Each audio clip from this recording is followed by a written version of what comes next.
السلام علیکم دوستوں، آج ہم بات کرتے ہیں ایک ایسے ملک پر جو دنیا کے سب سے امیر اور طاقتور ملکوں کے لیے جیسے کوئی خزانہ بن گیا ہے، گرین لینڈ۔ سوچو، ایک بڑا سا برف کا ٹکڑا جو ڈنمارک کا حصہ ہے، لیکن اب امریکہ، رشیا اور چائنا سب اس کے پیچھے پڑے ہوئے ہیں۔ آخر کیوں؟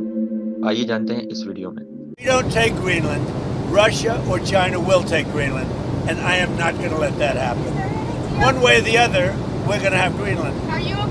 اب میکسیکو اور انڈونیشیا سے بھی زیادہ بڑا ملک، لیکن رہنے کے قابل زمین اتنی کم کہ پورے گرین لینڈ میں صرف 57,000 لوگ ہی رہتے ہیں، اور وہ بھی زیادہ تر ساحلی علاقوں میں جہاں برف تھوڑی کم ہوتی ہے۔ ٹیمپریچر کا حال یہ ہے کہ -30 سیلسیس یہاں بالکل نارمل بات سمجھی جاتی ہے، جبکہ ناردرن حصوں میں -50 ڈگری بھی روز کا معمول ہے۔ یہاں کی گرمیاں بھی کچھ خاص نہیں ہوتی، بس اتنی دیر کے لیے آتی ہیں جتنی دیر مڈل ایسٹ میں سردیاں محسوس ہوتی ہیں، مشکل سے 10 ڈگری، وہ بھی صرف دن کی تیز دھوپ میں۔ اب سوال یہ ہے کہ جس گرین لینڈ کو ہم صرف برف کا ڈھیر سمجھتے رہے، وہ آج دنیا کی سپر پاورز کے درمیان ایک نئی کولڈ وار کا مرکز کیسے بن گیا؟ یہاں تک کہ امریکن پریزیڈنٹ ڈونلڈ ٹرمپ خود کہہ چکے ہیں کہ ہمیں کسی بھی صورت گرین لینڈ کو امریکہ کا حصہ بنانا ہے، چاہے اس کے لیے ملٹری آپریشنز ہی کیوں نہ کرنے پڑیں۔ اور یہ بات صرف ایک مرتبہ نہیں کہی گئی، ٹرمپ بار بار گرین لینڈ کو حاصل کرنے کی خواہش کا اظہار کر چکے ہیں۔ اس ضد نے جیو پولیٹکس کے ایکسپرٹس کو سخت پریشان کر رکھا ہے۔ Geographically Greenland North American continent کا حصہ ضرور ہے، لیکن پولیٹیکلی یہ کنگڈم آف ڈنمارک کے کنٹرول میں ایک آٹونومس ریجن ہے۔ ٹرمپ چاہتے ہیں کہ گرین لینڈ سیدھا US اور امریکہ کا حصہ بن جائے، لیکن ایک بات یاد رکھیے، ٹرمپ پہلے شخص نہیں جو یہ خواب دیکھ رہے ہیں۔ امریکہ ہمیشہ سے گرین لینڈ کو اپنی نیشنل سیکیورٹی کا اہم حصہ سمجھتا آیا ہے۔ 1867 تک الیسکا بھی رشیا کا حصہ تھا، پھر امریکہ نے اسے صرف 2 سینٹس پر ایکڑ کے حساب سے خرید لیا۔ وجہ بالکل کلیئر تھی، امریکہ شروع سے ہی آرکٹک ریجن پر اپنی حکمرانی چاہتا تھا۔ اسی دور میں پہلی مرتبہ گرین لینڈ اور آئس لینڈ کو بھی خریدنے کا پلان بنا، لیکن امریکن کانگریس نے اس پروپوزل کو مذاق میں اڑا دیا۔ 1910 میں US پریزیڈنٹ ولیم ہاورڈ نے دوبارہ گرین لینڈ حاصل کرنے کی کوشش کی، لیکن پھر بھی ناکامی ہوئی۔ اصل موڑ تب آیا جب ورلڈ وار 2 کے دوران جرمنی نے ڈنمارک پر قبضہ کر لیا۔ اس موقع پر امریکہ نے گرین لینڈ کی سیکیورٹی اپنے ہاتھ میں لے لی تاکہ نازی فورسز وہاں ملٹری بیسز نہ بنا سکیں۔ جنگ کے بعد 1946 میں امریکن پریزیڈنٹ ہیری ٹرومین نے ڈنمارک کو $1 ملین کے برابر گولڈ آفر کیا اور بدلے میں گرین لینڈ مانگا۔ ڈنمارک نے پھر بھی زمین بیچنے سے انکار کر دیا، لیکن امریکہ کو وہاں ملٹری بیسز بنانے کی اجازت دی تھی۔ یعنی ایک بات کلیئر ہے، ٹرمپ کا انداز چاہے غلط ہو، لیکن گرین لینڈ حاصل کرنے کا خواب امریکہ کے لیے نیا نہیں۔ اب سوال یہ ہے کہ ٹرمپ اتنا اگریسو کیوں ہے؟ اس کے پیچھے کئی وجوہات ہیں۔ ایک وجہ نیشنل سیکیورٹی ہے۔ گرین لینڈ آرکٹک میں ایسی جگہ پر واقع ہے جو رشیا اور امریکہ کے بالکل درمیان آتی ہے۔ ملٹری نظریے سے دیکھا جائے تو جو گرین لینڈ کو کنٹرول کرے گا اس کا آرکٹک ریجن پر آٹومیٹکلی اسٹرانگ ہولڈ ہو جائے گا۔ ویسے بھی گرین لینڈ میں پہلے سے امریکن فورسز موجود ہیں، وہاں کے اسپیس بیس میں آج بھی قریباً 10,000 امریکن سولجرز ڈپلائڈ ہیں، تو پھر خطرہ کس بات کا؟ اصل مسئلہ یہ ہے کہ گرین لینڈ ٹیکنیکلی ڈنمارک کے کنٹرول میں ہے، لیکن وہاں کے لوگ کافی عرصے سے آزادی چاہتے ہیں۔ ڈنمارک خود ایک پاورفل ملٹری کنگڈم نہیں، اور اپنے بجٹ کا آدھا حصہ گرین لینڈ کو فنڈز کی صورت میں دیتا ہے، لیکن وہاں کوئی اپنی آرمی نہیں۔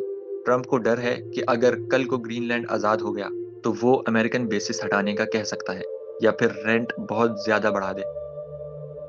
اسی لیے امریکہ چاہتا ہے کہ پورا کنٹرول سیدھا اس کے ہاتھ میں ہو۔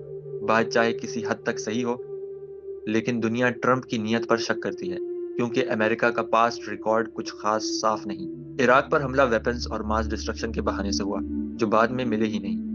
ویتنام پر حملہ گلف آف ٹونکن انسیڈنٹ کے نام پر ہوا، جو بعد میں جھوٹ ثابت ہوا۔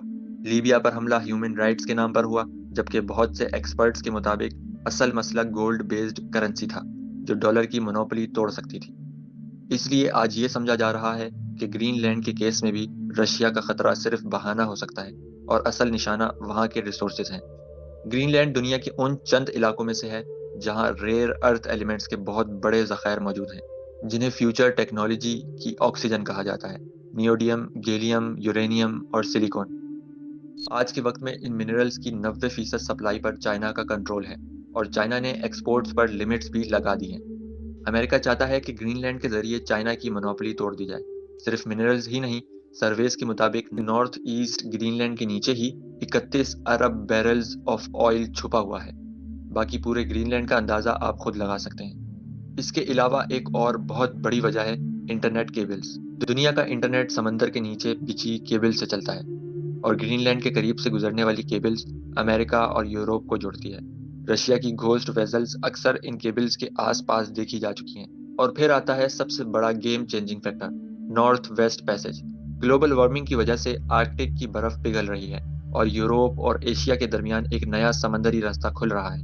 اس روٹ سے چائنا سے لنڈن کا سفر 9000 کلومیٹر چھوٹا ہو جاتا ہے، فیول بھی بچتا ہے، وقت بھی۔ جو ملک اس روٹ کو کنٹرول کرے گا وہ گلوبل ٹریڈ کا گیٹ کیپر بن جائے گا۔ رشیا اور چائنا آلریڈی ریس میں ہیں، اور امریکہ کسی صورت پیچھے رہنا نہیں چاہتا۔ گرین لینڈ اس پورے روٹ کی انٹرنس پر بیٹھا ہے، بالکل ٹول پلازا کی طرح۔ اگر امریکہ نے گرین لینڈ حاصل کر لیا تو ایکسپرٹس کے مطابق یہ گلوبل پالیٹکس میں ایک نئی جنگ چھیڑ سکتا ہے۔ ڈنمارک ناٹو کا ممبر ہے، اور اگر امریکہ زبردستی قدم اٹھاتا ہے تو ناٹو کا فیوچر خطرے میں پڑ سکتا ہے۔ اگر ٹرمپ اپنی ضد میں کامیاب ہو گیا تو امریکہ آرکٹک کا سپر لیڈر بن جائے گا۔ یورپ اور امریکہ کا ٹرسٹ ٹوٹ سکتا ہے، چائنا کو اکنامک جھٹکا لگے گا، گرین لینڈ کا ایکو سسٹم تباہ ہو سکتا ہے، اور سب سے بڑھ کر وہاں کے لوگ اپنی صدیوں پرانی تہذیب کھو سکتے ہیں۔ آرکٹک کی پگھلتی برف نئے راستے کھول رہی ہے، لیکن ساتھ ہی نئے خطرات بھی۔ اب یہ فیصلہ امن کا ہوگا یا پھر ورلڈ وار 3 کی بنیاد بنے گا، یہ تو صرف وقت ہی بتائے گا۔